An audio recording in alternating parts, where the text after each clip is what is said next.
नमस्कार, स्वागत है आपका डीबी लाइव ब्रेकिंग में। मैं हूं समीर आत्मज मिश्र और मेरे साथ हैं अमलेंदु उपाध्याय। चुनाव आयोग आज झारखंड और महाराष्ट्र विधानसभा चुनाव की घोषणा कर सकता है। दोपहर 3:30 बजे एक प्रेस कॉन्फ्रेंस बुलाई गई है जिसमें माना जा रहा है कि झारखंड और महाराष्ट्र के विधानसभा चुनाव की घोषणा हो सकती है। इसके अलावा 47 सीटों पर, अलग अलग राज्यों की 47 सीटों पर जो विधानसभा के उपचुनाव होने हैं उनकी भी घोषणा आज की जा सकती है। तो ये बड़ी खबर है कि आज महाराष्ट्र और झारखंड विधानसभा चुनाव की घोषणा हो सकती है। काफी दिनों से इस पर कयास लग रहे थे कि कब होगी। हालांकि झारखंड विधानसभा का कार्यकाल अभी 5 जनवरी को समाप्त हो रहा है, लेकिन महाराष्ट्र विधानसभा का कार्यकाल 26 नवंबर को ही समाप्त हो रहा है। तो महाराष्ट्र में चुनाव की घोषणा को लेकर लगातार सवाल उठ रहे थे, लेकिन अब सवाल अब भी उठ रहे हैं कि झारखंड में चुनाव की घोषणा को लेकर, क्योंकि भारतीय जनता पार्टी के नेताओं पर आरोप लग रहे हैं कि उन्हें इस बात की जानकारी पहले से ही थी। क्यों इस पर सवाल उठ रहे हैं, इस पर चर्चा करेंगे। लेकिन अब की बड़ी खबर यह है कि झारखंड और महाराष्ट्र में भी विधानसभा चुनाव का बिगुल अब बजने वाला है।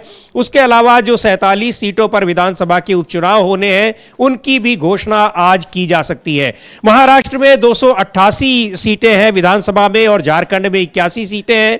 इन सीटों पर विधानसभा के चुनाव की घोषणा होगी। और इसके अलावा झारखंड में आपको बता दें कि वहां झारखंड मुक्ति मोर्चा और कांग्रेस पार्टी की गठबंधन सरकार है।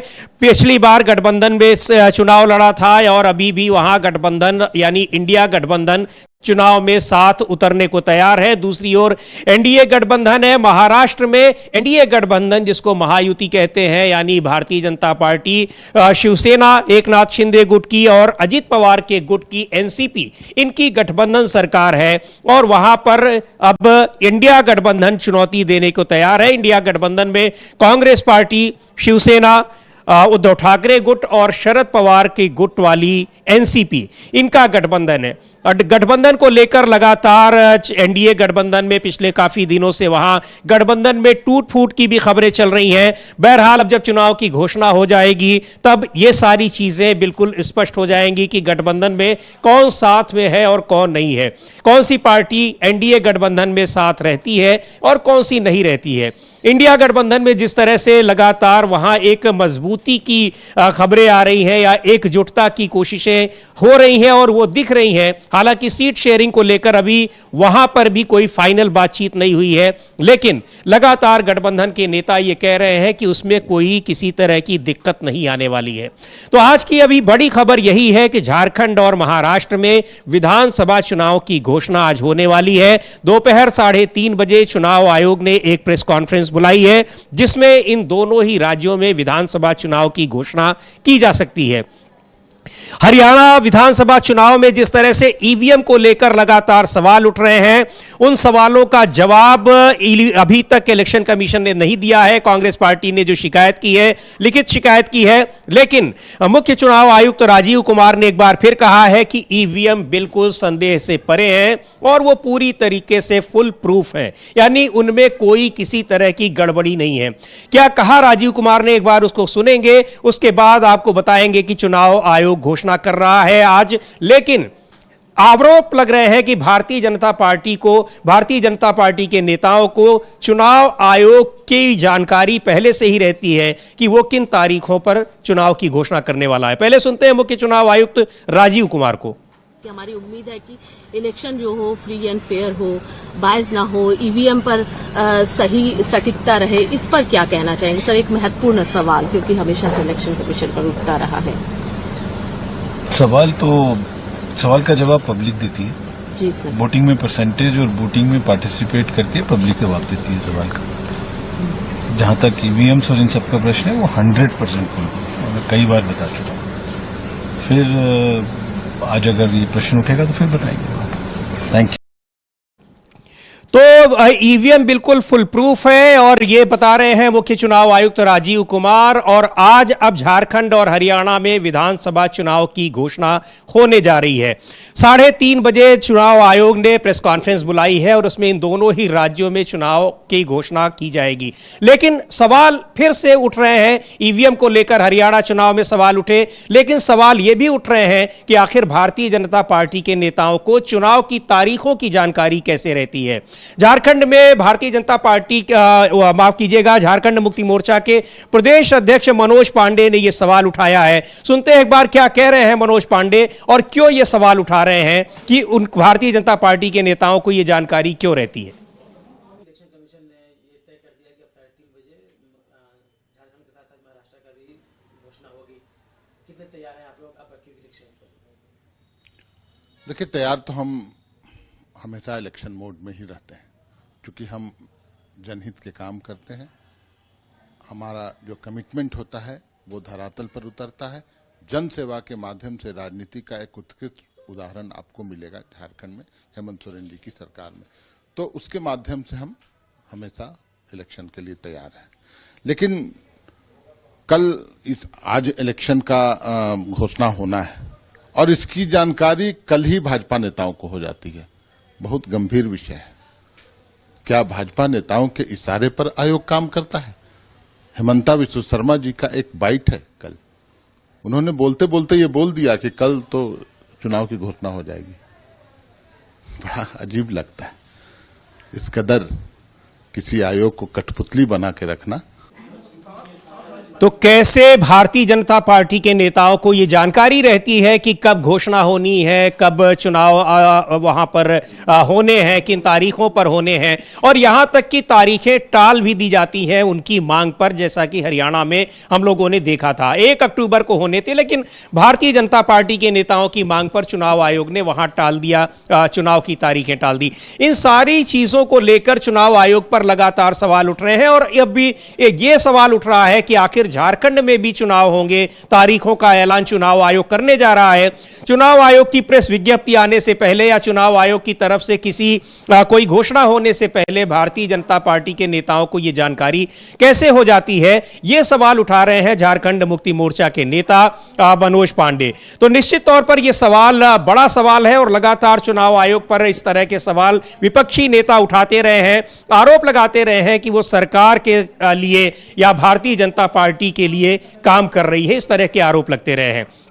और इस बीच भारतीय जनता पार्टी ने उसकी सेंट्रल कमेटी की एक बैठक हो रही है जिसमें झारखंड के मामले पर वहां होने वाले चुनाव को लेकर चर्चा होनी है। इस बैठक में झारखंड के भी तमाम नेता आएंगे। झारखंड में भारतीय जनता पार्टी के नेता प्रदेश अध्यक्ष बाबूलाल मरांडी क्या कह रहे हैं इस बैठक को लेकर, चुनाव की तारीखों को लेकर, एक बार उनको सुनेंगे। लेकिन यह बड़ा आरोप चुनाव आयोग पर लग रहा है कि आखिर चुनाव आयोग की जो उनके तारीखों का ऐलान करने वाला है या वो कोई फैसला लेने वाला है, उसकी जानकारी भारतीय जनता पार्टी को कैसे हो जाती है, क्यों हो जाती है। इसका मतलब यह है कि भारतीय जनता पार्टी और चुनाव आयोग के बीच मिली भगत है, यह आरोप लगा रहे हैं विपक्षी दल झारखंड मुक्ति मोर्चा के प्रदेश अध्यक्ष मनोज पांडे। सुनते हैं एक बार बीजेपी नेता बाबूलाल मरांडी को क्या कह रहे हैं चुनाव को लेकर। होगा हम कैसे बता सकते हैं यहां से भाई।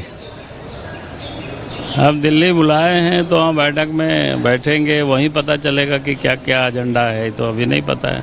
लेकिन मैं इतना कह सकता हूँ, चुनाव है झारखंड में तो चुनाव का ही एजेंडा होगा, दूसरा तो कोई एजेंडा नहीं होगा। उम्मीदवारों की पहली लिस्ट इस मीटिंग के बाद उम्मीद की जाए सर? अब ये तो इलेक्शन कमीशन तय करती है, इलेक्शन कमीशन कर, हमारी जो पार्टी का चुनाव समिति है वो तय करती है, हमारा विषय है नहीं वो। कल कैबिनेट में सर मैया सम्मान योजना की राशि जो है बढ़ाकर 2500 कर दी गई। अरे कितना जनता को ठगेगी भाई। अरे उनको 2500 करना तो भाई 3 महीना से जो दिया तो उस समय उनको देना चाहिए था, तो जनता समझ रही है। और उस कैबिनेट के निर्णय का क्या उनके ऊपर कैसे भरोसा करेगा, जब झारखंड की विधानसभा में 2020 के बजट सत्र में हम लोगों ने उनका प्रस्ताव पारित किया है, साथ दिया है, और उसमें से कहा था बेरोजगार युवकों को बीए पास को 5000, एमए पास को 7000, आज तक एक भी नौजवानों को नहीं दिया। तो विधानसभा तो बड़े सदन है भाई, वहां स्वीकृति हुई, तब उन्होंने कुछ नहीं किया। तो इसलिए मैं कह रहा हूं कि इनके कैबिनेट निर्णय का कौन विश्वास करेगा। आपको अगर देना था तो 3 महीने से दे रहा, उस समय देते 2500 रुपया। हमने जब 2100 रुपया की पार्टी ने, बीजेपी ने घोषणा किया तो उनको लगा कि अरे अब तो क्या होगा, पिट गए। कोई भरोसा ही नहीं करता है। पहले भी कही कि उन्होंने ठग चुका है लोगों को, झूठ बोल चुका है। प्रवासी आदिवासियों को वापस लाने के लिए एक कमेटी का गठन किया गया है, कमेटी जाएगी, असेसमेंट करेगी और उनको वापस लाने की कोशिश। अरे लावे, अच्छी बात है भाई, रोजगार दे तो कौन जाएगा यहाँ। रोजगार के यहाँ अवसर सृजित हो जाएंगे तो सारे लोग आ जाएंगे। हर कोई चाहता है कि अपने आसपास नजदीक में काम करे, लेकिन जब काम नहीं मिलता है तो दूर लोग जाते हैं। तो यहाँ इस प्रकार की इन्वायरमेंट बना हुए, यहाँ रोजगार के अवसर सृजित हो तो फिर कोई दिक्कत नहीं। तो आप सुन रहे थे बीजेपी नेता बाबूलाल मरांडी को। और झारखंड महाराष्ट्र विधानसभा चुनाव की घोषणा आज होनी है 3:30 बजे। चुनाव आयोग ने प्रेस कॉन्फ्रेंस बुलाई है, लेकिन चुनाव की तारीखें और झारखंड महाराष्ट्र में जो 7 चुनाव हो रहे हैं, क्योंकि महाराष्ट्र विधानसभा का कार्यकाल 26 नवंबर को समाप्त हो रहा है और हरियाणा विधानसभा का चुनाव कार्यकाल भी 3 नवंबर तक था, लेकिन वहां चुनाव हो गए। उसके बाद महाराष्ट्र में अब चुनाव की घोषणा हो रही है और झारखंड की विधानसभा का कार्यकाल 5 जनवरी को समाप्त हो रहा है, लेकिन उसके चुनाव भी महाराष्ट्र के साथ कराए जा रहे हैं। झारखंड मुक्ति मोर्चा के नेता आरोप लगा रहे हैं कि चुनाव की तारीखों की जानकारी भारतीय जनता पार्टी के नेताओं को पहले से ही रहती है। चुनाव आयोग क्या फैसला लेने जा रहा है, क्या घोषणा करने जा रहा है, उन्हें पहले से ही पता रहता है। तो इन तारीखों को लेकर और एक तरह से जो आरोप लग रहे हैं कि बीजेपी की सहूलियत के अनुसार चुनाव की तारीखों का ऐलान कर रहा है चुनाव आयोग, इन सारे मुद्दों पर लगातार सवाल उठ रहे हैं। विपक्ष भी सवाल उठा रहा है। कांग्रेस पार्टी के नेता, झारखंड में कांग्रेस के जो प्रदेश अध्यक्ष हैं राजेश ठाकुर, उन्होंने भी बड़ा आरोप लगाया है कि आखिर हम तैयार तो हैं, लेकिन चुनाव आयोग इस तरह से क्यों कर रहा है? क्या वो भारतीय जनता पार्टी की सहूलियत को देखकर चुनाव की तारीखों का ऐलान कर रहा है? राजेश ठाकुर को सुनेंगे एक बार वो क्या कह रहे हैं इस मुद्दे पर। लेकिन अमलेंदु जी, ये जो तारीखों का ऐलान हो रहा है और ये सवाल जो उठ रहे हैं कि अगर महाराष्ट्र विधानसभा का कार्यकाल 26 नवंबर को पूरा हो रहा है, उसके आप हरियाणा के साथ आपने चुनाव नहीं कराए, अब करा रहे हैं, लेकिन 2 महीने अभी बचे हुए हैं, यानी 2-3 महीने पहले आप झारखंड विधानसभा के चुनाव महाराष्ट्र के साथ अगर करा रहे हैं, तो ये फिर सोचने वाली बात है कि आखिर ऐसा क्यों हो रहा है? क्या ऐसी स्थिति, और अगर कराने ही थे तो फिर चारों विधानसभाओं के चुनाव एक साथ करा देते जब जम्मू कश्मीर और हरियाणा के चुनाव हो रहे थे। तो क्या उस समय आपके पास ऐसा सिस्टम नहीं था, कोई दिक्कत थी, या फिर कोई ऐसी दिक्कत है जो कि आरोप लगा रहे हैं विपक्षी नेता कि वो भारतीय जनता पार्टी की सहूलियत देख रहे हैं? क्योंकि इस बीच अभी तक लगातार प्रधानमंत्री महाराष्ट्र और झारखंड में तमाम घोषणाएं करते हुए दिखाई पड़े। ये सारी चीजें ऐसी हैं जो चुनाव आयोग पर कई तरह के सवाल उठा रही हैं। तो निश्चित तौर पर जो अब चुनाव की तारीखों का ऐलान झारखंड और महाराष्ट्र में अब आज होने वाला है, तो ये जो आरोप लग रहे हैं इन तारीखों को देखते हुए वो काफी एक तरह से वो पुष्ट दिखाई पड़ रहे हैं। बिल्कुल दिखाई पड़ रहे हैं। और समीर जी, आपको याद होगा कि जब बिहार क्या नाम उसके, जब हरियाणा और जम्मू कश्मीर के चुनाव की घोषणा चुनाव आयुक्त महोदय कर रहे थे, मुख्य चुनाव आयुक्त महोदय, उस समय उनसे सवाल पूछा गया था कि आपने अब महाराष्ट्र में चुनाव क्यों नहीं करवाया, घोषित किया झारखंड का। तो उस समय उनका कहना था कि चूंकि अभी कई पर्व पड़ेंगे, दीपावली पड़ेगी और जाने क्या क्या उन्होंने बताया था कि ये सब पड़ेंगे, तो अब आज अगर घोषणा होगी तो अब ये क्या दीपावली नहीं पड़ेगी अब चुनाव के बीच में? भाई, जो आपने उस समय तर्क दिया था वो अब यानी आप देखिए किस तरीके से बीजेपी के हाथ की कठपुतली बना हुआ है चुनाव आयोग। विपक्ष ये सवाल उठा रहा है कि भाई आपने जिस समय जो तर्क उस समय दिया था वो आपने क्यों नहीं उस समय चुनाव कराया महाराष्ट्र का साथ साथ, और अब 26 नवंबर से पहले आपको चुनाव करवाना है। क्या आप ये चाहते हैं कि 26 नवंबर के बाद भी आप क्या चुनाव आगे ले जाएंगे? अगर उसको आगे ले जाते हैं तो फिर आपको राष्ट्रपति शासन लगाना पड़ेगा 26 नवंबर के बाद। तो किस तरफ ले जाना चाहता है चुनाव आयोग और बीजेपी की इसमें मंशा क्या है आखिर? तो अब जो झारखंड मुक्ति मोर्चा ने आरोप लगाया है समीर जी, वो गंभीर सवाल है। और इस तरीके के आरोप पहले भी लगते रहते हैं। ये जो आईटी सेल के इंचार्ज है बीजेपी के, उनके ऊपर आरोप है कि उन्होंने सब पहले एक चुनाव की घोषणा कर दी थी, तारीखें बता दी थी, और बाद में चुनाव आयोग ने प्रेस कॉन्फ्रेंस की शाम को जाकर तो उसने वही तारीखें बताई। तो आखिर अमित मालवीय को वो तारीखें पहले से कैसे मालूम हुई थी? विपक्ष ने उस समय भी सवाल उठाया था। आज भी अब विपक्ष ये सवाल उठा रहा है कि हिमंता बिस्व शर्मा जो असम के मुख्यमंत्री हैं और भाजपा के नेता हैं, उनको कैसे मालूम है कि चुनाव आयोग आज चुनाव की घोषणा करने वाला है? ये चुनाव की परिपत्र उसका सुबह जारी हुआ है कि वो आज 3:30 बजे प्रेस कॉन्फ्रेंस करेगा। तो ये गंभीर सवाल है। तो इसी से समझा सकता है कि किस तरीके से चुनाव आयोग के ऊपर सवाल हैं और चुनाव आयोग अभी भी सुधरने का नाम नहीं ले रहा है। जी बिल्कुल। और जिस तरह से ये अलग अलग राज्यों के चुनाव अलग अलग तारीखों पर, जबकि उनकी विधानसभाओं के कार्यकाल में अंतर है, और जो जिस तरह से एक साथ जम्मू कश्मीर और हरियाणा के हुए और अब झारखंड और महाराष्ट्र के हो रहे हैं, तो कांग्रेस पार्टी भी आरोप लगा रही है कि आखिर ये कौन सा लॉजिक है कि आप अपने हिसाब से देख ले रहे हैं कि कहां विधानसभा का चुनाव कराया जाए और कहां नहीं कराया जाए। और ये आरोप झारखंड मुक्ति मोर्चा के नेता मनोज पांडे भी लगा रहे हैं कि बीजेपी की सहूलियत देखी जा रही है, बीजेपी के नेताओं को पहले से ही पता रहता है, यानी बीजेपी के नेताओं से पूछकर चुनाव आयोग तारीखों का ऐलान कर रहा है। इस तरह का आरोप विपक्ष का है। एक बार सुनते हैं झारखंड के जो प्रदेश कांग्रेस कमेटी के अध्यक्ष हैं राजेश ठाकुर, वो क्या कह रहे हैं चुनाव आयोग की जो घोषणा आज होने वाली है महाराष्ट्र और झारखंड में विधानसभा चुनाव की, उस पर उनका क्या कहना है। देखिए, चुनाव आयोग का पूरा सम्मान करते हुए हम ये कहना चाहते हैं कि जब चुनाव आयोग कोई फैसला लेता है तो वो क्यों कटघरे में खड़ा होता है। जब हमने बार बार कहा कि ड्यू डेट हमारा 6 जनवरी है, तो उससे पहले आप कराइए। आप महाराष्ट्र के साथ चुनाव कराना चाहते हैं, ठीक है, तो आपने हरियाणा का जब 3 नवंबर को था और महाराष्ट्र का 26 नवंबर को ड्यू डेट था, तो आपने इन दोनों का साथ क्यों नहीं कराया। तो कहीं ना कहीं जब आप हमारी बात अनसुनी करते हैं तो हमें यह लगता है कि आप राजनीति से प्रेरित होकर या किसी दल विशेष से प्रेरित होकर के इस तरह की घोषणाएं करते हैं। फिर भी हम ये कहते हैं कि चुनाव आयोग का सम्मान करते हुए हम पूरी तरह से तैयार हैं और हमारी तैयारी को देखते हुए घबराहट में लिया गया ये फैसला है, क्योंकि लोग जानते हैं कि जब जो लोग 2100 देने की बात कर रहे थे, मां बहनों को जब 2500 रुपए देने की बात हो गई, तो उसको कैसे जल्दी से जल्दी रोका जाए, और उसका सहारा चुनाव आयोग बन रहा है। तो हम समझते हैं कि हम लोग पूरी तरह से तैयार हैं और हर स्थिति परिस्थिति का मुकाबला बढ़िया से करेंगे। आप कह रहे हैं कि महाराष्ट्र चुनाव के साथ करने पर चुनाव आयोग की भूमिका कटघरे में है। अभी तो डेट का अनाउंस हुआ नहीं है, जैसे टाइम आया कि 3:30 बजे अनाउंस होगा, क्या पता झारखंड का डेट आगे आए। नहीं, तो फिर इतनी जल्दीबाजी क्यों है। अगर 6 जनवरी है तो आप जो विधायक 5 साल के लिए चुने जाते हैं उनको तो उतने दिनों तक रहने दीजिए। आप कैसे ऐसा फैसला ले सकते हैं, और फैसला लेते हैं तो वो कहीं ना कहीं न्याय के दायरे में होना चाहिए। जब आप 3 नवंबर और 26 नवंबर का ड्यू डेट था हरियाणा और महाराष्ट्र का, तो आपने क्यों नहीं लिया कि हरियाणा और महाराष्ट्र के साथ एक साथ चुनाव हो। और जो 6 जनवरी और 26 जनवरी में देखिए कितना दिनों का अंतर है, तो उसका साथ फैसला क्यों ले रहे हैं। ये सवाल उठेंगे और उठना लाजमी भी है, लेकिन हमारा ये मानना है कि जब भी कोई हमने संविधान में सबको अपनी अपनी जगह दी है और अपना अपना अधिकार दिया है, तो उस अधिकार का न्यायपूर्वक पालन करते हुए ये सारी चीजें होनी चाहिए। चुनाव आयोग की बात है, आपका गठबंधन कितना तैयार है, कितना भरोसा है आप लोगों को अपने ऊपर। देखिए, जिन लोगों का गठबंधन अभी तैयार नहीं है वो बात अलग है। हमारा गठबंधन, हमारी गठबंधन की सरकार चल रही है, तो हमें तैयार होने की जरूरत नहीं है तैयार हम।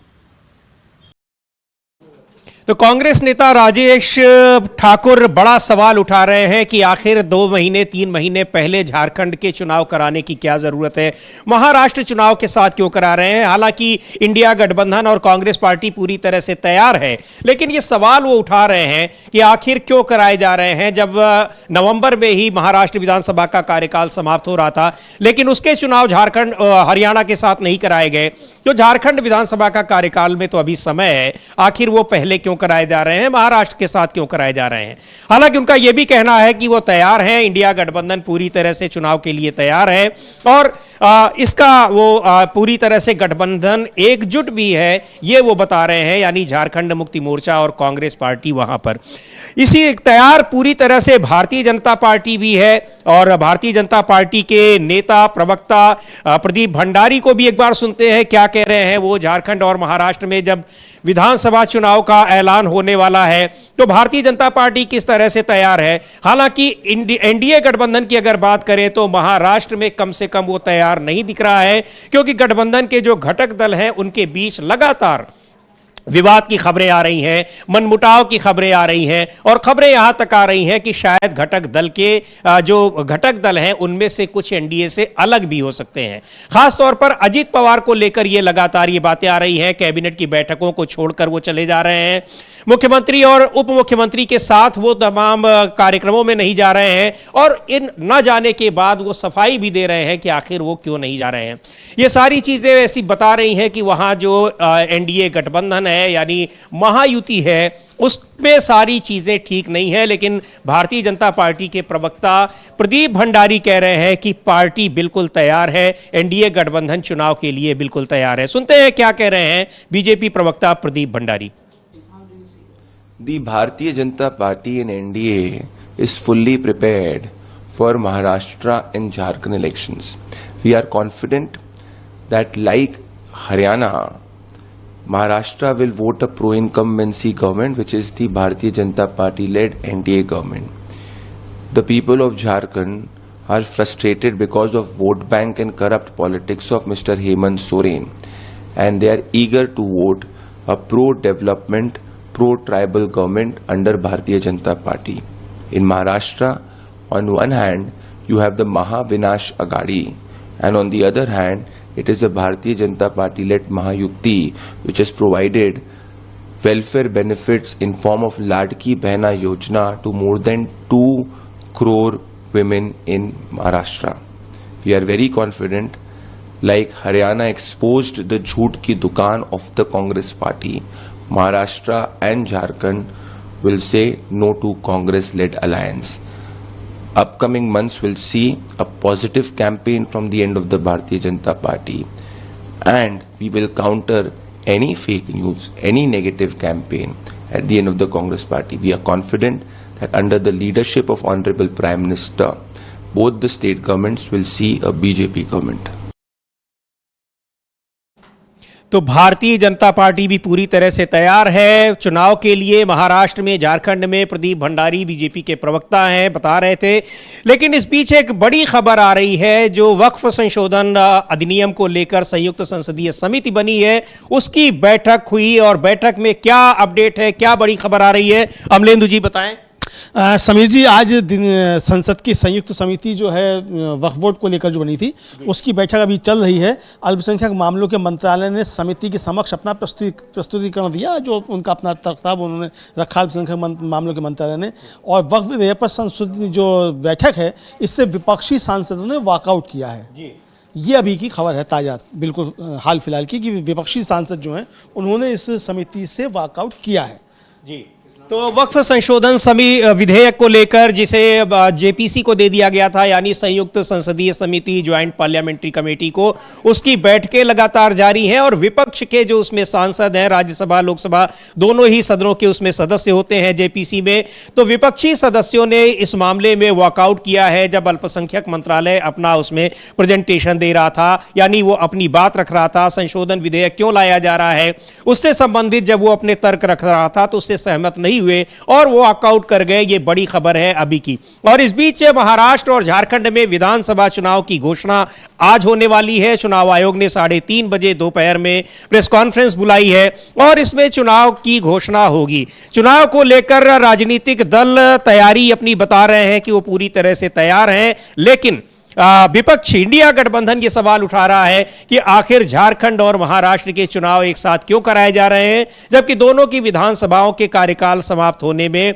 2 महीने से ज्यादा का अंतर है। आखिर झारखंड विधानसभा का चुनाव 2 महीने 3 महीने पहले कराने का क्या तर्क है, ये सवाल उठा रहे हैं कांग्रेस पार्टी के नेता, इंडिया गठबंधन के नेता।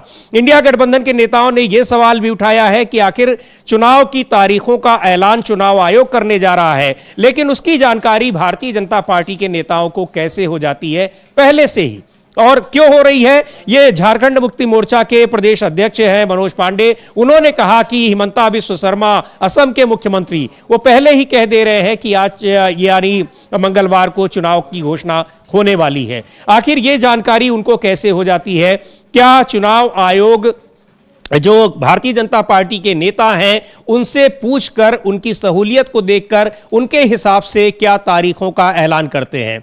अमलेंदु जी, निश्चित तौर पर ये एक बड़ा सवाल है और इसे लेकर चुनाव आयोग की भूमिका को लेकर पहले भी और कई मुद्दों पर सवाल उठते रहे हैं, लेकिन ये जो अभी ताजा तरीन मामला है ईवीएम को लेकर हरियाणा में जिस तरह से चुनाव हुआ, कांग्रेस पार्टी पहले ही घेर रही है, इंडिया गठबंधन घेर रहा है, लेकिन चुनाव की तारीखों के ऐलान की जानकारी भी अगर भारतीय जनता पार्टी के नेताओं को पहले से हो रही है तो यह सवाल उठना लाजमी है कि क्या उनसे पूछकर ही चुनाव की तारीखों का ऐलान चुनाव आयोग करता है? नहीं, तारीखों का ही ऐलान नहीं समीर जी, सब कुछ बीजेपी से पूछकर ही होता है। और अब तो विपक्ष ये भी आरोप लगा रहा है कि ईवीएम का खेल कहीं भी हो सकता है। राशिद अलवी जो कांग्रेस के नेता हैं वो कह रहे हैं कि ये बीजेपी जो है कहीं भी खेल कर सकती है ईवीएम का। समीर जी, ईवीएम को लेकर पहले से सवाल है, तो ईवीएम को संशय में तो है ही ईवीएम, लेकिन जिस तरीके से चुनाव आयोग काम कर रहा है, अब राजीव कुमार जी बता रहे हैं कि फुल प्रूफ है, तो यही बात आपने जाके सुप्रीम कोर्ट में क्यों नहीं कह दी कि उससे कोई लैपटॉप नहीं जोड़ा जा सकता है, उसमें कोई चिप नहीं लगाई जाती है। ये सारी बातें आपको कहना चाहिए था सुप्रीम कोर्ट में, वहाँ तो आपने नहीं कहा सुप्रीम कोर्ट में कि उसमें कोई लैपटॉप नहीं जुड़ा जा सकता। वहाँ तो आपने बताया कि लैपटॉप जुड़ता है, डाटा केबल जुड़ती है, बताया आपने। ये बताया सिंपल लोडिंग यूनिट जो है उसको जोड़ा जाता है, आपने बताया कि मेमोरी बर्न की जाती है, ये भी बताया कि वो कंप्यूटर जो रिटर्निंग अफसर उसके कब्जे में रहता है, वो चाहे तो उसका इस्तेमाल कर सकता है, वो डिस्ट्रॉय नहीं किया जाता है।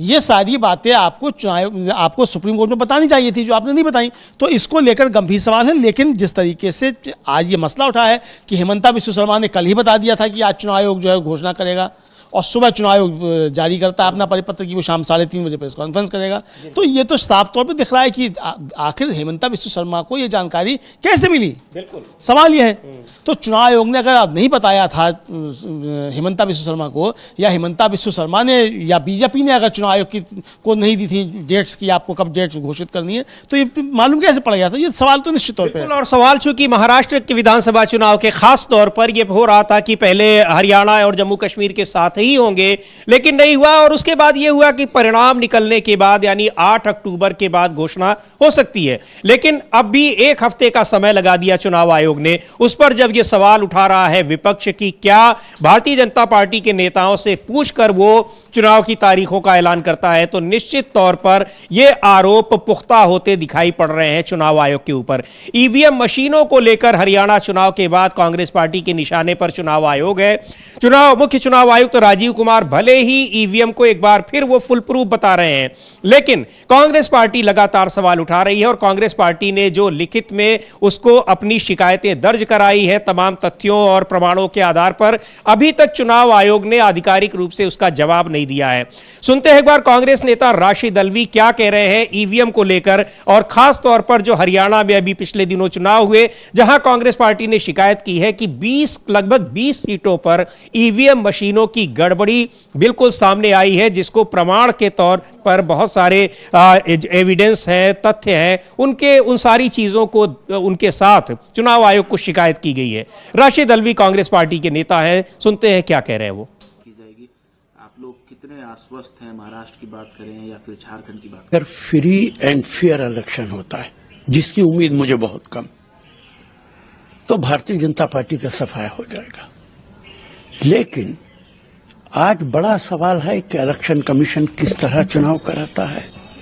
ईवीएम की मशीनों पर भी शक और शुबा है, खिलवाड़ होता है उनके साथ, इसलिए कुछ नहीं कहा जा सकता कि महाराष्ट्र के अंदर क्या होगा।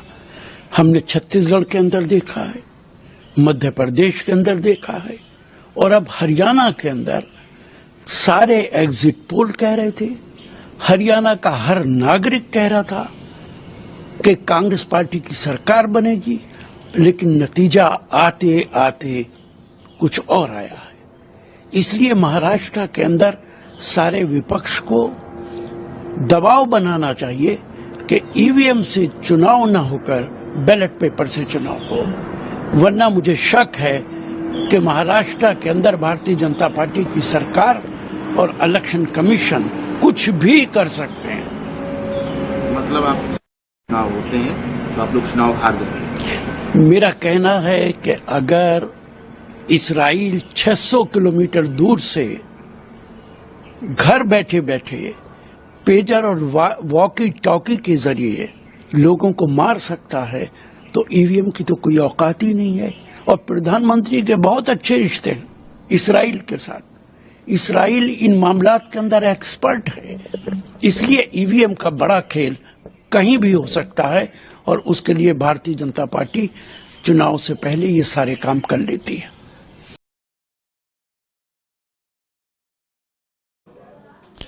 तो राशिद अलवी बड़ा आरोप लगा रहे हैं कि जिस तरह से हरियाणा में किया है चुनाव आयोग ने ईवीएम मशीनों को लेकर, जिस तरह की शिकायतें आई और उन शिकायतों को दरकिनार कर दिया, उसके बाद वोटिंग परसेंटेज में जिस तरह से बढ़ोतरी हुई, इन सारी चीजों को देखते हुए महाराष्ट्र में भी कुछ भी कर सकता है, ये बड़ा आरोप है। हालांकि मुख्य चुनाव आयुक्त राजीव कुमार ईवीएम को फुल प्रूफ बता रहे हैं, एक बार सुनेंगे क्या कह रहे हैं राजीव कुमार। लेकिन अगर विपक्ष इस तरह का आरोप लगा रहा है तो निश्चित तौर पर उसके पीछे कोई पुख्ता सबूत है और वो सारे सबूत अपने दे चुका है चुनाव आयोग को, मुख्य चुनाव आयुक्त को। लेकिन अभी तक चुनाव आयोग की ओर से जवाब नहीं मिला है।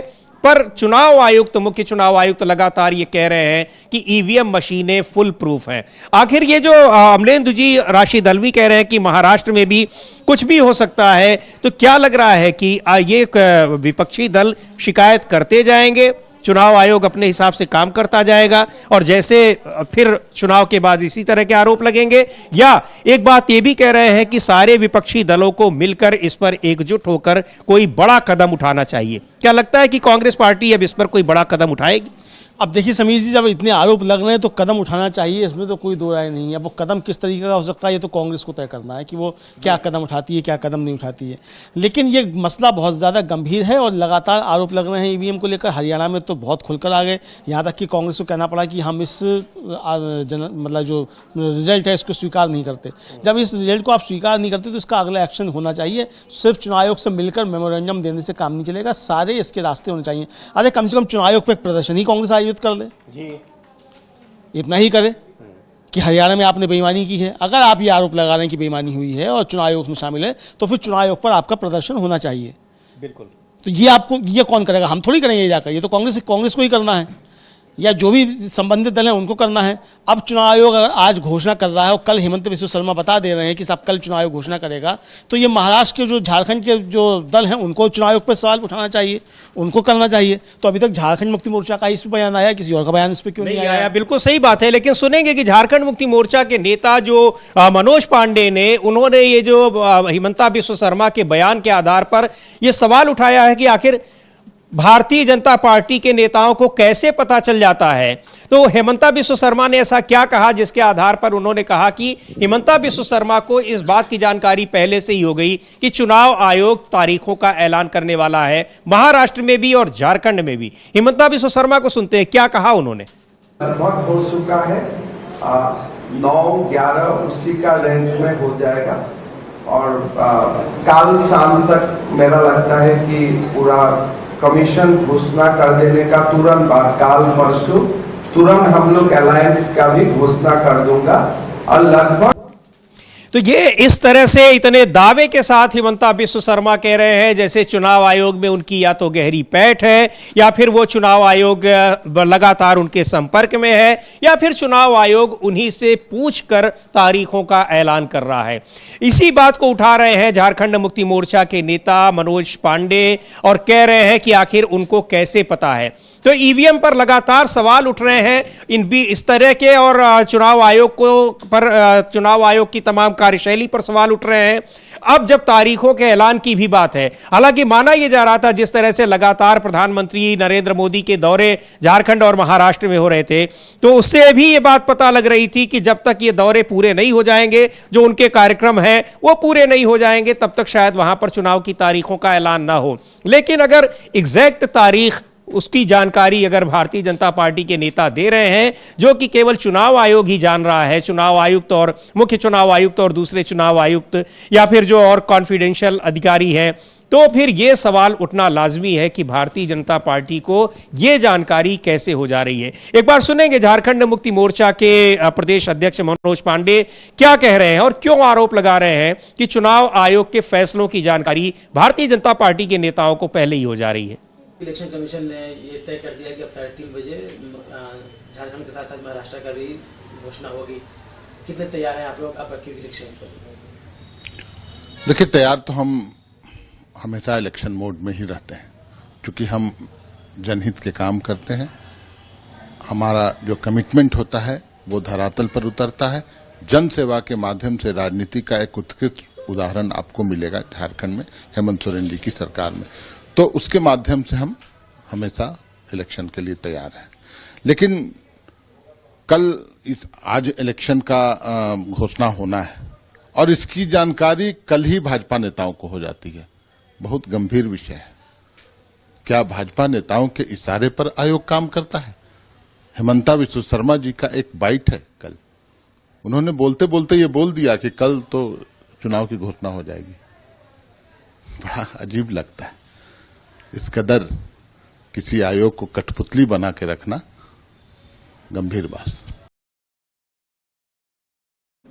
तो बड़ा आरोप लगा रहे हैं मनोज पांडे, झारखंड मुक्ति मोर्चा के नेता, कि भारतीय जनता पार्टी के नेताओं पर चुनाव आयोग, उनके इशारे पर चुनाव आयोग काम कर रहा है। उनके नेताओं को पहले से ही जानकारी हो जा रही है कि चुनाव आयोग कब क्या कौन सी घोषणा करने वाला है, चुनाव की तारीखों का ऐलान कब होने वाला है।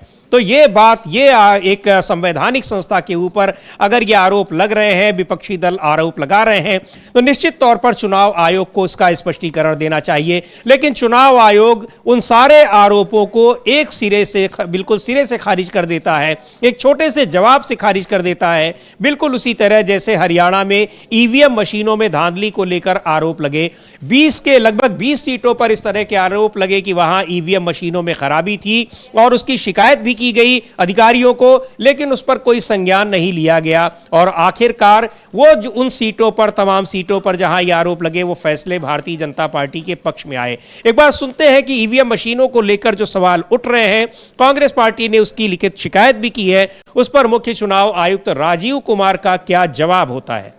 हमारी उम्मीद है कि इलेक्शन जो हो फ्री एंड फेयर हो, बायस ना हो, ईवीएम पर सही सटीकता रहे। इस पर क्या कहना चाहेंगे सर? एक महत्वपूर्ण सवाल, क्योंकि हमेशा से इलेक्शन कमीशन पर उठता रहा है। सवाल का जवाब पब्लिक देती है जी सर। वोटिंग में परसेंटेज और वोटिंग में पार्टिसिपेट करके पब्लिक जवाब देती है सवाल का। जहां तक ईवीएम्स और इन सबका प्रश्न है, वो 100% फुल, मैं कई बार बता चुका हूं। फिर आज अगर ये प्रश्न उठेगा तो फिर बताएंगे। Thank you. ईवीएम मशीनें 100% फुल प्रूफ हैं, ये बात कह रहे हैं राजीव कुमार, मुख्य चुनाव आयुक्त। लेकिन लगातार ईवीएम पर सवाल उठ रहे हैं। हरियाणा विधानसभा चुनाव के दौरान करीब 20 सीटों पर ईवीएम मशीनों में खराबी की शिकायतें आई। मतदान के दौरान ही कांग्रेस पार्टी के नेताओं ने उसकी शिकायत की, कोई संज्ञान नहीं लिया गया, वीवीपैट पर्चियों से उनका मिलान नहीं किया गया, इस तरह के आरोप लगे और बाद में जिसकी आशंका जताई जा रही थी उस तरह के परिणाम आए। तो सवाल उठ रहे हैं, लेकिन मुख्य चुनाव आयुक्त उसको लगातार फुल प्रूफ बता रहे हैं, यानी वो उनमें खराबी कभी नहीं आ सकती है। दूसरी ओर विपक्ष का यह भी आरोप है कि चुनाव आयोग के तमाम फैसलों की, चुनाव आयोग के तमाम घोषणाओं की जानकारी भारतीय जनता पार्टी के नेताओं को कैसे हो जा रही है। अब इन परिस्थितियों में, इन सारी चीजों में चुनाव आयोग पर ये जो आरोप लग रहे हैं, उनका क्या जवाब होगा? जवाब इसी से समझा जा सकता है जो ईवीएम मशीनों को लेकर राजीव कुमार दे रहे हैं। लेकिन विपक्ष के ये सवाल एक संवैधानिक संस्था पर, वो भी चुनाव आयोग पर अगर ये उठ रहे हैं, तो निश्चित तौर पर ये एक गंभीर मुद्दा है और चुनाव आयोग को इन सारे सवालों का जवाब देना होगा। खासतौर पर जो ईवीएम मशीनों को लेकर हरियाणा में कांग्रेस पार्टी ने लिखित शिकायत की है, तमाम दस्तावेजों के साथ, प्रमाणों के साथ, उस पर अभी तक चुनाव आयोग का कोई जवाब नहीं आया है। अमलेंदु जी बिल्कुल कोई जवाब नहीं आया है और चाय भी पिलाने के लिए दोबारा नहीं बुलाया है। तो चाय पे ही कम से कम बुला लेते, जवाब देते या ना देते। बाकी अब उन 20 सीटों पे क्या होगा क्या नहीं होगा, ये तो बड़ा सवाल है। मुझे लगता है कि कांग्रेस को इस पर अगला एक्शन लेना चाहिए। अगर कोई जवाब नहीं आया है चुनाव आयोग का, इस पर कोई कार्रवाई नहीं हो रही है, तो फिर जो भी तरीके हो सकते हैं, सुप्रीम कोर्ट जाना हो, हाई कोर्ट जाना हो, जहाँ भी जाना हो, जो भी कानूनी रास्ते हो सकते हैं वो भी अपनाए जाएँ, तो इस पर होना चाहिए। लेकिन राजीव कुमार साहब जो कह रहे हैं, वो जो बात यहाँ कह रहे हैं, ये बात चुनाव आयोग ने सुप्रीम कोर्ट में नहीं कही। सुप्रीम कोर्ट में चुनाव आयोग के अधिकारी ने बाकायदा खड़े होकर सब बताया कि कैसे कैसे लैपटॉप जोड़ा जाता है, डाटा केबल जोड़ी जाती है, मेमोरी किस तरीके से बर्न की जाती है, वो लैपटॉप रीयूज़ हो सकता है, वो रिटर्निंग अफसर जो होता है उसके कब्जे में होता है। तो यानी जब सब कुछ उसके कब्जे में होता है, हालांकि वो करता नहीं, ये भी कहा गया, वो हालांकि वो करता नहीं, लेकिन करना चाहे तो कर सकता है ना। करता नहीं है बोला बात, लेकिन करना चाहे तो कर सकता है। तो ये सारी चीज़ें हैं। तो बहुत सारे सवाल जो ईवीएम को लेकर हैं। और फिर जो राशिद अल्वी ने सवाल उठाया कि भाई अगर पेजर जो है वो ब्लास्ट हो सकते हैं वहाँ गाजा में या लेबनान में, तो ये कौन सी ये पवित्र गाय है ईवीएम मशीन की, ये कंट्रोल नहीं हो सकती है। और प्रधानमंत्री नरेंद्र मोदी तो इजराइल के बहुत नज़दीकी है, ये राशिद अल्वी कह रहे हैं, मेरा कहना नहीं है। कांग्रेस नेता राशिद अल्वी हैं, उनका ये कहना है। तो यानी जो सवाल उठ रहे हैं वो सवाल तो बहुत महत्वपूर्ण गंभीर सवाल हैं। तो अब चुनाव आयोग अगर इनको टाल देता है तो ये तो फिर गंभीर मसला है समीर जी, और इस पर सवाल तो हैं, खड़े हैं ही। सवाल खड़े हैं। और इस बीच महाराष्ट्र में भी, महाराष्ट्र और झारखंड दोनों ही राज्यों में विधानसभा चुनाव की घोषणा आज होनी है। 3:30 बजे चुनाव आयोग ने प्रेस कॉन्फ्रेंस बुलाई है और इसमें दोनों राज्यों की चुनाव की घोषणा हो रही है। 288 सीटें हैं महाराष्ट्र विधानसभा में और 81 सीटें हैं झारखंड विधानसभा में। महाराष्ट्र में एनडीए गठबंधन की सरकार है, इस समय घमासान चल रहा है। एकनाथ शिंदे मुख्यमंत्री हैं, शिवसेना के एकनाथ शिंदे गुट की शिवसेना, क्योंकि शिवसेना में और एनसीपी में दोनों में दो फाड़ हो गए थे, जिसके एक गुट इंडिया गठबंधन में है और एक एनडीए गठबंधन में। एनडीए गठबंधन भारतीय जनता पार्टी के साथ वहां पर सरकार में है, लेकिन एनडीए गठबंधन के बीच दरारें बढ़ती जा रही हैं। लगातार वहां गठबंधन के घटक दलों के बीच जो विवाद की खबरें हैं वो बढ़ती जा रही हैं, लेकिन सभी पार्टियों के नेताओं का कहना है कि वो चुनाव के लिए तैयार हैं। कांग्रेस पार्टी के महाराष्ट्र के जो प्रदेश अध्यक्ष हैं नाना पटोले, एक बार सुनते हैं क्या कह रहे हैं, किस तरह से वहां पर जो सीट शेयरिंग की बात है, यानी सीटों का समझौता अभी इंडिया गठबंधन के घटक दलों के बीच भी नहीं हुआ है, एनडीए के घटक दलों के बीच भी नहीं हो पाया है, लेकिन इंडिया गठबंधन के घटक दलों के बीच सारी चीजें स्पष्ट है। ये बात कह रहे हैं नाना पटोले। शिवसेना के नेता भी इस तरह की बात कर चुके हैं, उद्धव ठाकरे गुट के, और एनसीपी शरद पवार गुट के शरद पवार भी इस तरह की बात करते हैं। पहले सुनते हैं नाना पटोले का क्या कहना है महाराष्ट्र में चुनाव की घोषणा को लेकर और सीट शेयरिंग को लेकर इंडिया गठबंधन के घटक दलों के बीच। सीट शेयरिंग का मीटिंग अभी पूरा नहीं हुआ है, जब होगा तब आपको पता चलेगा। ऐसा 288 जगहों पे महानका सरकार लड़ेगी, ये हमने बात की। एमएलसी की सीटों में 6 नियुक्त किए जा रहे हैं, आज पूरा गड्ढा खत्म हो रहा है, कैसे देखते हैं? देखो हमारी पूरी तैयारियां हैं, हम इलेक्शन में तैयार हैं और चुनाव का इंतजार कर रहे हैं। एमएलसी अपॉइंट जो किए जा रहे हैं सरकार की तरफ से, कैसे देखते हैं? ये तो चुनावी जुमला है और किस तरह संवैधानिक व्यवस्था से बेईमानी की जाती है, ये बीजेपी ने पूरे देश को सिखा रही है। ये जो घटना आज उन लोगों ने एमएलसी के बावजूद में की है, सुप्रीम कोर्ट में ये प्रकरण चल रहा है, सुप्रीम कोर्ट को भी ये नहीं सुन रहे हैं, तो इसका मतलब ये है कि पावर का दुरुपयोग करना ये बीजेपी का काम है। और आज वो इस तरह से हम कोर्ट में इस मामले में जाएंगे। राहुल गांधी महाराष्ट्र में कैंपेनिंग के लिए आएंगे, आप लोग उनको देख सकते हैं? बिल्कुल, राहुल जी आने वाले हैं, महाराष्ट्र में कई सभा लेंगे, गारंटी भी वही जारी करेंगे। तो सीट शेयरिंग को लेकर वहां पर सारी चीज़ें तय हो चुकी हैं, अभी घोषणा नहीं हुई है। अब महाराष्ट्र के जो झारखंड और महाराष्ट्र दोनों ही विधानसभा चुनाव की घोषणा होगी, तो उसमें एक बड़ा मुद्दा ये भी रहेगा कि दोनों ही गठबंधन के घटक दलों के बीच सीटों को लेकर किस तरह समझौता होता है। लेकिन जिस तरह से भारतीय जनता पार्टी और जो एनडीए के दूसरे घटक दल हैं, एकनाथ शिंदे के गुट की शिवसेना और एनसीपी जो अजीत पवार के गुट की एनसीपी है, नेशनलिस्ट कांग्रेस पार्टी, उनके बीच में लगातार एक सीटों का समझौता, मुख्यमंत्री कौन होगा, मुख्यमंत्री का फेस कौन होगा, इस पर, और दूसरे ये है कि किसको कितनी सीटें मिलेंगी, इन सारी चीजों को लेकर लगातार वहां बातें हो रही हैं, लेकिन अभी तक चीजें स्पष्ट नहीं हो पाई हैं। इस बीच झारखंड चुनाव को लेकर आज दिल्ली में भारतीय जनता पार्टी के सेंट्रल कमेटी की बैठक भी हो रही है, जिसमें झारखंड के तमाम बीजेपी नेता शामिल हो रहे हैं और उन पर चर्चा होगी झारखंड में चुनाव को लेकर। हालांकि झारखंड में जो विपक्ष के नेता हैं, यानी झारखंड में जो रूलिंग पार्टी है, रूलिंग गठबंधन है, इंडिया गठबंधन, झारखंड मुक्ति मोर्चा और कांग्रेस पार्टी, उन्होंने सवाल उठाया है कि झारखंड की विधानसभा के चुनाव समय से पहले क्यों कराए जा रहे हैं, महाराष्ट्र चुनाव के साथ कराने की क्या मजबूरी है। अगर महाराष्ट्र के चुनाव हरियाणा के साथ नहीं कराए जा सके तो आखिर झारखंड के चुनाव महाराष्ट्र के चुनाव के साथ क्यों कराए जा रहे हैं। बड़ा सवाल है, चूंकि महाराष्ट्र और हरियाणा दोनों ही विधानसभाओं का कार्यकाल नवंबर में खत्म हो रहा था लेकिन झारखंड विधानसभा का कार्यकाल 5 जनवरी को खत्म हो रहा है। तो ये सवाल लाजमी है अमलेंदु जी, लेकिन ये सवाल है तो बड़ा सवाल है, तो आखिर इसके पीछे क्या वजह है? और ये सवाल जो उठा रहे हैं कांग्रेस पार्टी के नेता, झारखंड मुक्ति मोर्चा के नेता, उसके पीछे क्या कारण है? क्या मजबूरी हो सकती है चुनाव आयोग की?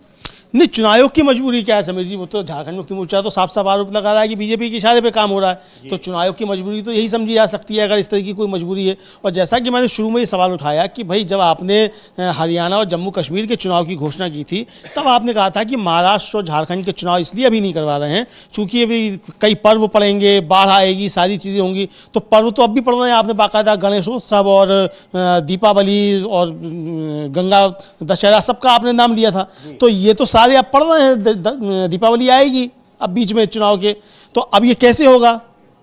तो ये जो आपने उस समय तर्क दिए थे, इसका मतलब वो तर्क आपके गलत थे या वो सत्य नहीं थे। आपने वो तर्क उसमें दी थी, और अगर आप उन तर्कों पे कायम हैं तो फिर आपको अभी घोषणा नहीं करनी चाहिए, महाराष्ट्र की बाद में करनी चाहिए। यही सवाल झारखंड को लेकर उठ रहा है कि भाई जब आपने हरियाणा का चुनाव पहले करा लिया, महाराष्ट्र का आप देर में करा रहे हैं, तो झारखंड में ऐसी कौन सी मुसीबत है कि आपको अभी चुनाव कराना पड़ रहा है तुरंत? जी, यही सवाल उठा रहे हैं कि आखिर जब 5 जनवरी को वहां की विधानसभा का कार्यकाल समाप्त हो रहा है, तो महाराष्ट्र विधानसभा के चुनाव के साथ वहां चुनाव क्यों कराए जा रहे हैं? तो इस बात को लेकर कांग्रेस पार्टी के नेताओं ने सवाल उठाया है। हालांकि कांग्रेस पार्टी और झारखंड मुक्ति मोर्चा के नेताओं का कहना है कि इंडिया गठबंधन वहां चुनाव लड़ने के लिए पूरी तरह से तैयार है।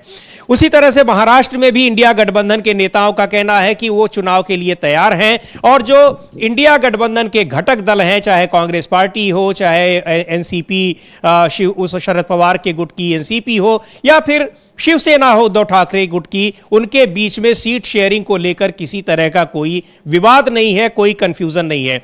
अनिल देशमुख एनसीपी शरद पवार गुट के नेता हैं, एक बार उनको सुनेंगे क्या कह रहे हैं इंडिया गठबंधन की तैयारियों को लेकर और वहां पर सीट शेयरिंग को लेकर इन तीनों पार्टियों के बीच में। देखिए, महाविकास आघाड़ी पूरी तरीके से तैयार है। महाविकास आघाड़ी के हमारे जो घटक है, कांग्रेस है, राष्ट्रवादी पवार साहब पक्ष है, शिवसेना उद्धव जी की है, और हमारे जो मित्र पक्ष है, इकट्ठा मिलके हम चुनाव लड़ने जा रहे हैं। इकट्ठा मिलके हम चुनाव को सामने जाएंगे, इकट्ठा लड़ेंगे। बहुत अच्छा तालमेल हमारे बीच में है, और ये चुनाव जिस प्रकार से आज महाराष्ट्र की जनता नाराज है, किसान नाराज है।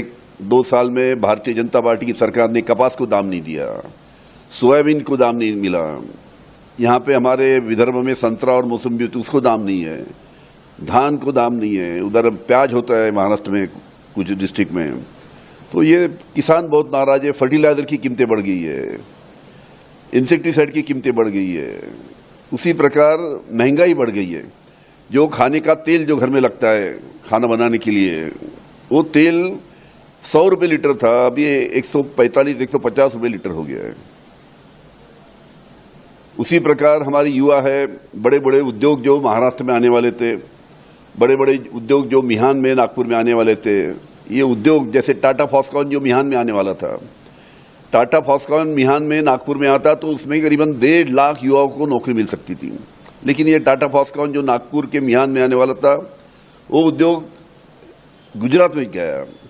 ऐसे बड़े बड़े उद्योग जो महाराष्ट्र में आने वाले थे वो बाहर गए, उसके युवाओं को काफ़ी नुकसान पहुंचा। ये सभी उद्योग जो महाराष्ट्र में आने वाले थे, महाराष्ट्र में लगते तो करीबन 5-6 लाख युवाओं को महाराष्ट्र में उनको हाथ को काम मिल सकता था। इसके लिए सभी जनता महाराष्ट्र की नाराज है। तो अनिल देशमुख एनसीपी शरद पवार गुट के नेता हैं, कह रहे हैं कि इंडिया गठबंधन बिल्कुल इकट्ठा है, यूनाइटेड है, इकट्ठा वो चुनाव लड़ रहा है। सीट शेयरिंग को लेकर किसी तरह का कोई भ्रम नहीं है, कोई कंफ्यूजन नहीं है, ये बात वो कह रहे थे। और तैयारियां, जहां तक तैयारियों की बात है, तो भारतीय जनता पार्टी के नेताओं का भी कहना है कि उनकी तैयारियां पूरी हो चुकी हैं। जाहिर सी बात है, चुनाव के पहले पार्टियों का ये दावा रहेगा ही। लेकिन जो एकनाथ शिंदे सरकार है महाराष्ट्र में, एनडीए गठबंधन की महायुति की सरकार जिस तरह से उसने चुनाव की तैयारियां की है, उसकी तैयारियों को लेकर अब यह मामला सुप्रीम कोर्ट में भी चला गया है, क्योंकि चुनाव के ठीक पहले जिस तरह से मुफ्त की तमाम योजनाओं की घोषणा हुई है, मुफ्त में देने की, फ्री बीज जिनको कहते हैं, और जिनको प्रधानमंत्री नरेंद्र मोदी ने जिनके लिए रेवड़ियों शब्द का इस्तेमाल किया था, वो मामला सुप्रीम कोर्ट में भी चला गया है। अमलेंदु जी उसकी पूरी जानकारी देंगे। लेकिन तैयारियों की जहां तक बात है तो इसका मतलब कि भारतीय जनता पार्टी यानी इंडिया गठबंधन वो भी अपनी तैयारी पूरी कर चुका है वहां। हाँ, बिल्कुल तैयारी पहले से है। हालांकि अभी तक इंडिया गठबंधन में भी सीटों का बंटवारा नहीं हुआ है, चूंकि जो नाना पटोले हैं वो भी अभी कह रहे हैं कि 288 भी हम लड़ेंगे, लेकिन अभी सीटों का बंटवारा फाइनल नहीं हुआ है, तो वो बैठक होगी उसमें फाइनल हो जाएगा। इधर बीजेपी भी कह रही है कि वो तैयार है चुनाव लड़ने के लिए। जाहिर सी बात है कि जो चुनाव लड़ने के लिए तैयार है तभी तो चुनाव की घोषणा हो रही है। अगर बीजेपी चुनाव लड़ने के लिए तैयार नहीं होती तो अभी घोषणा नहीं होती चुनाव की। तो बीजेपी चुनाव लड़ने के लिए तैयार है, ये तो साफ तौर पर समीर जी समझा जा सकता है। इधर ये जो सवाल है और जो सुप्रीम कोर्ट पहुंचा है समीर जी, ये मामला यही है कि जो फ्रीबीज दी जाती हैं तो उसको ये दायर की गई याचिका कि कर्नाटक के रहने वाले हैं शशांक जे श्रीधर, उन्होंने कहा कि चुनाव से ठीक पहले फ्री वाली स्कीमों का ऐलान को रिश्वत घोषित करना चाहिए। ये उन्होंने अपनी उसमें कहा याचिका में, और उनका कहना है कि यह मतदाता को एक तरह से रिश्वत का झांसा देना है। और इसमें यह भी कहा गया याचिका में कि इससे सरकारी खजाने पर भारी बोझ पड़ता है। राजनीतिक पार्टियां अक्सर इस तरह की मुफ्त योजनाओं की घोषणा कर देती हैं और यह भी नहीं बताती कि मैं इनको पूरा कैसे करेंगे। और याचिका में यह भी कहा गया कि पारदर्शिता की कमी ऐसे वादों को पूरा करने में समर्थ नहीं होती, इससे वोटरों के साथ धोखाधड़ी होती है। इसको लेकर सुप्रीम कोर्ट ने केंद्र सरकार और चुनाव आयोग को नोटिस इशू किया है। अब ये नोटिस इशू हुआ है, इसका जवाब कब आएगा, चुनाव हो जाएंगे महाराष्ट्र के तब आएगा कि उसके बाद आएगा, ये तो बड़ा लंबा सवाल है। चूंकि ईवीएम पर जो 2019 की याचिका थी वो 2024 में सुनी गई और वो भी बीच चुनाव में सुनी गई। फिर कह दिया गया अब चूंकि चुनाव शुरू हो गया, आ चुके हैं, हम बीच चुनाव में हैं, सारी प्रक्रिया बदलनी पड़ेगी, इसलिए अभी हम इस पर कोई निर्णय नहीं दे सकते, केवल इंटरिम आदेश पारित कर रहे हैं। तो ये तो खैर हमारे अदालतों का जो प्रक्रिया है वो प्रक्रिया के साथ चलेगा। बहरहाल ये याचिका दायर हुई तो उस पर ये आया, उस पर हुई। और इस याचिका को लेकर कि जो लेकिन इस याचिका में जो बातें कही गई हैं कि जो मुफ्त की चीजें देने की घोषणाएं होती हैं, सरकारें करती हैं, जिनका जिक्र प्रधानमंत्री नरेंद्र मोदी ने रेवड़ियों के रूप में किया था, लेकिन उनकी अपनी पार्टी और उनकी अपनी पार्टी की सरकारें, उनके अपने गठबंधन की सरकारें सबसे ज्यादा ये करती हुई दिखाई देती हैं। तो यह सवाल भी उठता है कि आखिर प्रधानमंत्री तब क्यों चुप रहते हैं। लेकिन जिस तरह से तैयारियों की बात हो रही है और चुनाव आयोग को के फैसलों की जानकारी भारतीय जनता पार्टी को हो रही है, ऐसे आरोप लग रहे हैं विपक्ष के, उनको लेकर चुनाव आयोग की जो निष्ठा है, चुनाव आयोग की जो कार्यशैली है, वो निश्चित तौर पर संदेह के घेरे में आ रही है। उसका जवाब मांगा जा रहा है चुनाव आयोग से, लेकिन चुनाव आयोग ना तो ईवीएम मशीनों में हुई धांधली का कोई जवाब दे रहा है और ना ही इस तरह के आरोपों का जवाब दे रहा है। चुनाव आयोग की नजर में इतनी शिकायतों और इतने तथ्यों, इतने प्रमाणों के बावजूद ईवीएम मशीनों में उसे किसी तरह की कोई दिक्कत नहीं दिखाई दे रही है। मुख्य चुनाव आयुक्त राजीव कुमार उसे अभी भी 100% फुल प्रूफ बता रहे हैं। लेकिन कांग्रेस पार्टी के नेता राशिद अल्वी ये आशंका जाहिर कर रहे हैं कि इस मामले में अगर विपक्ष एकजुट नहीं हुआ, इस पर कोई कार्रवाई नहीं हुई, तो महाराष्ट्र में भी कुछ भी हो सकता है, कुछ भी हो सकता है। यानी क्या वहां पर हरियाणा जैसे परिणाम भी आ सकते हैं, स्थिति भी आ सकती है। एक बार राशिद अल्वी को सुनेंगे, लेकिन यह आरोप बड़ा है और अब तक चुनाव आयोग ने कांग्रेस पार्टी की उस शिकायत पर कोई जवाब नहीं दिया है जिसमें करीब 20 विधानसभा सीटों पर ईवीएम में धांधली की शिकायतें की गई थी और वहां भारतीय जनता पार्टी जीती थी, जबकि कांग्रेस पार्टी का दावा था कि वो उन सीटों पर चुनाव जीत रही है। राशिद अल्वी को सुनते हैं किस तरह से उन्होंने चुनाव आयोग पर आशंका जताई है और कहा है कि महाराष्ट्र में भी या फिर जहां भी चुनाव होंगे वहां भी कुछ भी हो सकता है। की जाएगी, आप लोग कितने आश्वस्त हैं? महाराष्ट्र की बात करें या फिर झारखंड की बात करें? देखिए, महाराष्ट्र के अंदर अगर फ्री एंड फेयर इलेक्शन होता है, जिसकी उम्मीद मुझे बहुत कम, तो भारतीय जनता पार्टी का सफाया हो जाएगा। लेकिन आज बड़ा सवाल है कि इलेक्शन कमीशन किस तरह चुनाव कराता है। ईवीएम की मशीनों पर भी शक और शुबा है, खिलवाड़ होता है उनके साथ, इसलिए कुछ नहीं कहा जा सकता कि महाराष्ट्र के अंदर क्या होगा। हमने छत्तीसगढ़ के अंदर देखा है, मध्य प्रदेश के अंदर देखा है और अब हरियाणा के अंदर सारे एग्जिट पोल कह रहे थे, हरियाणा का हर नागरिक कह रहा था कि कांग्रेस पार्टी की सरकार बनेगी, लेकिन नतीजा आते आते कुछ और आया है। इसलिए महाराष्ट्र के अंदर सारे विपक्ष को दबाव बनाना चाहिए कि ईवीएम से चुनाव न होकर बैलेट पेपर से चुनाव हो, वरना मुझे शक है कि महाराष्ट्र के अंदर भारतीय जनता पार्टी की सरकार और इलेक्शन कमीशन कुछ भी कर सकते हैं। मतलब आप चुनाव होते हैं तो आप लोग चुनाव हार देते हैं? मेरा कहना है कि अगर इस्राइल 600 किलोमीटर दूर से घर बैठे बैठे पेजर और वॉकी टॉकी के जरिए लोगों को मार सकता है तो ईवीएम की तो कोई औकात ही नहीं है। और प्रधानमंत्री के बहुत अच्छे रिश्ते हैं इस्राइल के साथ। इस्राइल इन मामलात के अंदर एक्सपर्ट है, इसलिए ईवीएम का बड़ा खेल कहीं भी हो सकता है और उसके लिए भारतीय जनता पार्टी चुनाव से पहले ये सारे काम कर लेती है।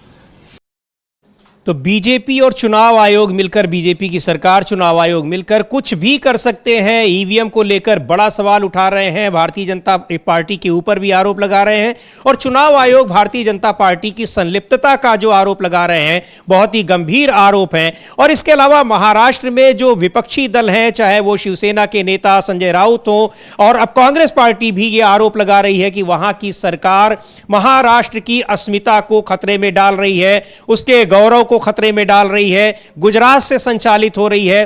कांग्रेस पार्टी के भी जो लीडर ऑफ अपोजिशन है उन्होंने भी इस तरह की बात कही है। यानी अब कुल मिलाकर वहां पर चुनाव में वो छत्रपति शिवाजी महाराज की प्रतिमा का गिरना हो या फिर गुजरात से सरकार संचालित होना हो, ये सारे मुद्दे बड़े मुद्दे हो रहे हैं। और चाहे लॉरेंस बिश्नोई का गुजरात से अपने सारे अपराध संचालित करना हो, ये सारे मुद्दे बनते जा रहे हैं और गुजरात वहां एक बड़ा फैक्टर बनता जा रहा है समीर जी। यानी अब ये चुनाव महाराष्ट्र बनाम गुजरात की तरफ भी मुड़ता हुआ दिखाई पड़ रहा है। ये जिस तरीके से आपने बताया और जो सारी चीजें सामने आ रही हैं इसको साथ लेकर के आ रहा है।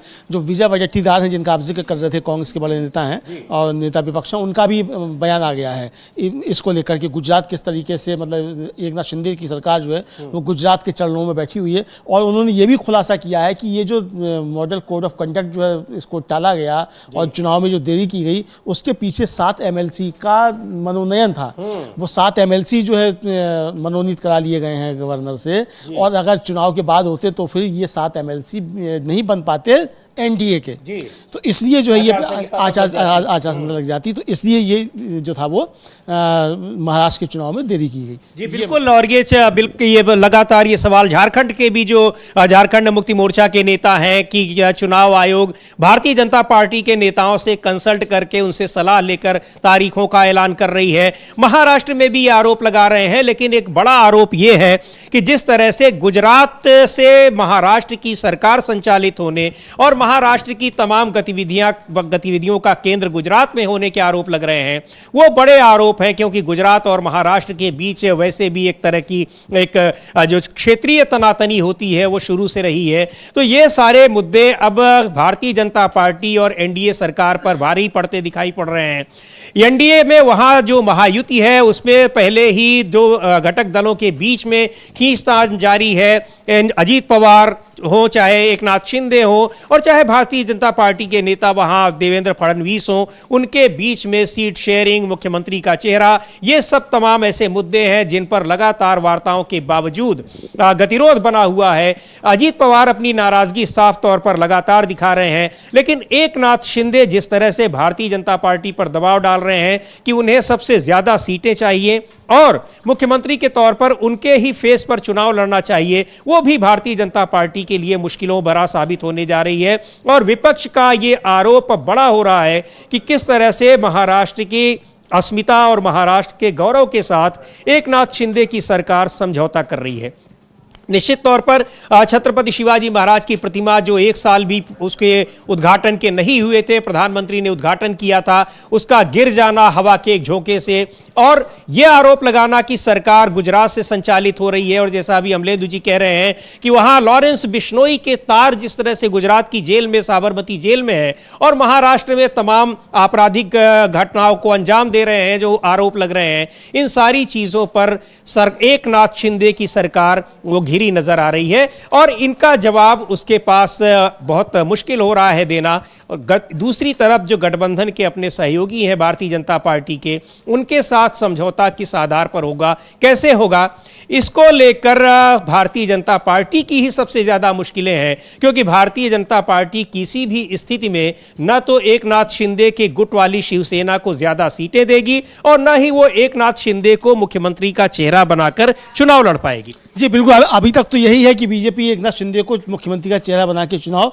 नहीं लड़ रही है। उसने साफ कर दिया है कि अभी तक मतलब कोई भी चेहरा नहीं होगा। एकनाथ शिंदे का दबाव यही है कि उनको चेहरा बनाया जाए। अब देखना ये है कि चुनाव की तारीखों की घोषणा होने के बाद जो आज शाम को एनडीए भी अपना घोषणा कर सकता है अब सीट बंटवारे का, तो क्या सीट बंटवारा उनका होता है और क्या एकनाथ शिंदे के नेतृत्व में बीजेपी चुनाव लड़ती है नहीं लड़ती है, अब ये देखना बड़ा दिलचस्प होगा। समीर जी जी बिल्कुल, ये देखना दिलचस्प होगा। लेकिन तमाम आरोपों प्रत्यारोपों के बीच जिस तरह से भारतीय जनता पार्टी गिरी है और भारतीय जनता पार्टी से ज्यादा जिस तरह से चुनाव आयोग तमाम सवालों के दायरे में है, विपक्षी नेताओं के निशाने पर है, उसे देखते हुए चुनाव आयोग जैसी संवैधानिक संस्था के ऊपर एक अगर सवाल उठ रहा है तो वो अपने आप में बड़े आरोप है और गंभीर मसला है।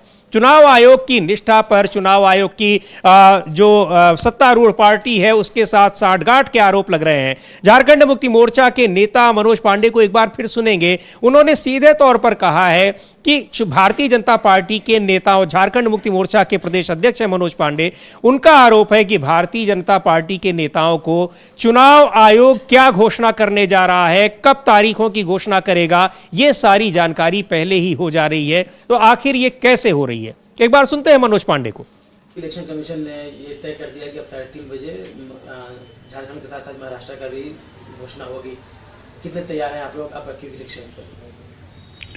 देखिए, तैयार तो हम हमेशा इलेक्शन मोड में ही रहते हैं, क्योंकि हम जनहित के काम करते हैं। हमारा जो कमिटमेंट होता है वो धरातल पर उतरता है। जन सेवा के माध्यम से राजनीति का एक उत्कृष्ट उदाहरण आपको मिलेगा झारखंड में हेमंत सोरेन जी की सरकार में। तो उसके माध्यम से हम हमेशा इलेक्शन के लिए तैयार हैं। लेकिन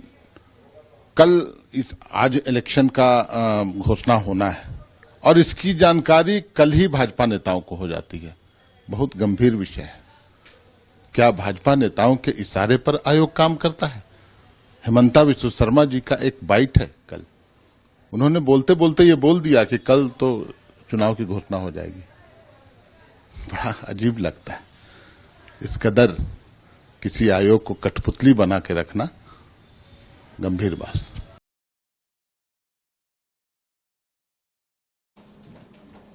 तो ये झारखंड मुक्ति मोर्चा के प्रदेश अध्यक्ष हैं मनोज पांडे, बता रहे हैं कि किस तरह से भारतीय जनता पार्टी सवाल उठा रहे हैं कि क्या चुनाव आयोग भारतीय जनता पार्टी के नेताओं से पूछकर अपने कार्यक्रम तय करता है, उसका क्या उसके साथ कोई साठगांठ है, या वो अपनी जो भी घोषणाएं होती हैं, जो भी उसको ऐलान करना होता है, उसकी सूचना वो पहले भारतीय जनता पार्टी के नेताओं को दे देता है। और अगर ऐसा नहीं करता तो इतने आत्मविश्वास के साथ भारतीय जनता पार्टी के नेता कैसे ये बता देते हैं कि चुनाव आयोग तारीखों का ऐलान करने जा रहा है। इसी तरह के आरोप महाराष्ट्र में भी कांग्रेस पार्टी के नेता और इंडिया गठबंधन के नेता लगा रहे हैं कि किस तरह से चुनाव आयोग के फैसलों की जानकारी या चुनाव आयोग भारतीय जनता पार्टी के नेताओं से सलाह मशविरा करके चुनाव की तारीखों का ऐलान कर रहा है। सुनते हैं जो वहां पर लीडर ऑफ अपोजिशन महाराष्ट्र में विपक्ष के नेता, कांग्रेस पार्टी के नेता हैं विजय वडेट्टियार, वो क्या कह रहे हैं। वो भी यही आरोप लगा रहे हैं चुनाव आयोग के ऊपर। हमारी लड़ाई महाराष्ट्र के स्वाभिमान को बचाने की है। महाराष्ट्र का स्वाभिमान गुजरात के चरणों में अर्पण किया है ये सरकार ने, इसीलिए चुनाव का इंतजार महाराष्ट्र की जनता कर रही थी। इन लोगों ने महाराष्ट्र बेच के खाया है, महाराष्ट्र के अस्मिता को बेच दिया है। ये सब सरकार, महाराष्ट्र के सरकार गुजरात के इशारों पर राज करती है, तो महाराष्ट्र की जनता इसका बदला लेना चाहती है। आज आचार संहिता होगी और आचार संहिता के इंतजार जनता कर रही है। ये महायुति सरकार को सत्ता से हटाने का निर्णय लोगों ने लिया है और हमारी तैयारी पूरी तरह चुनाव को सामने जाने की कर चुके हैं। राज्यपाल के होते जो 12 विधायकों की नियुक्ति थी उनमें से नहीं, देखिए ये आज जो कोड ऑफ कंडक्ट 10 दिन पहले लगेगा ऐसा लग रहा था। इस बारे में कोर्ट का आदेश है कि 23 तारीख को इस बारे में फैसला सुनाने की बात कोर्ट ने कही थी। फिर भी इन्होंने गवर्नर के तरफ नाम भेजा, 7 लोगों की नियुक्ति की, आज उनका शपथ विधि होने वाला है, वो तो होने वाली है। ये सब असंवैधानिक तरीके से हो रहा है। हम कोर्ट में जाएंगे और कोर्ट में न्याय मांगेंगे, कोर्ट में जाने वाले हैं। ये केवल कोड ऑफ कंडक्ट आगे इसीलिए किया गया कि ये 7 MLC का नाम उनको करना था, काम करना था, उनको नॉमिनेट करना था, इसीलिए इन्होंने ये आगे ढकेला था, ऐसा भी संशय हमें है। महाविकास आघाडी तो 7 MLCs का विधान परिषद के सदस्यों का नामित करना था, उनको नॉमिनेट करना था, इसलिए चुनाव की तारीखों में ऐलान में देरी की गई। 10 दिन पहले ऐलान कर दिया जाना था, लेकिन ये 10 दिन का समय लिया गया इसलिए कि ताकि वहां पर जो NDA गठबंधन की सरकार है वो 7 MLCs को नॉमिनेट कर पाए। इसे लेकर कोर्ट भी जाएंगे। तो ये आरोप जो झारखंड मुक्ति मोर्चा के प्रदेश अध्यक्ष मनोज पांडे लगा रहे थे, वही बात अब इन्होंने भी, विजय वाडेटियार ने भी लगाया है। महाराष्ट्र में भी जो लीडर ऑफ अपोजिशन है, बड़ा आरोप है, चुनाव आयोग को लगातार घेर रहे हैं। हालांकि मुख्य चुनाव आयुक्त कह रहे हैं कि EVM मशीनें फुल प्रूफ हैं, जबकि EVM मशीनों को लेकर कांग्रेस पार्टी ने हरियाणा चुनाव में जिस तरह से उसकी धांधली के आरोप लगे, तमाम प्रमाणों के साथ उससे शिकायत की है। अभी तक जवाब नहीं आया है, लेकिन चुनाव आयोग पर लगातार सवाल उठ रहे हैं और इन सारे सवालों के बीच आज 3:30 बजे दोपहर में महाराष्ट्र और झारखंड में विधानसभा चुनाव की घोषणा करने वाला है चुनाव आयोग। तो आप जो पल पल की खबरें हैं, अपडेट खबरें हैं, DB लाइव पर आप देखते रहिए, DB लाइव के साथ बने रहिए। हमारे तमाम नियमित कार्यक्रमों को भी आप देखते रहिए, विश्लेषण आप सुनते रहिए, ग्राउंड रिपोर्ट्स देखते रहिए। और अब इस कार्यक्रम को समाप्त करने की दीजिए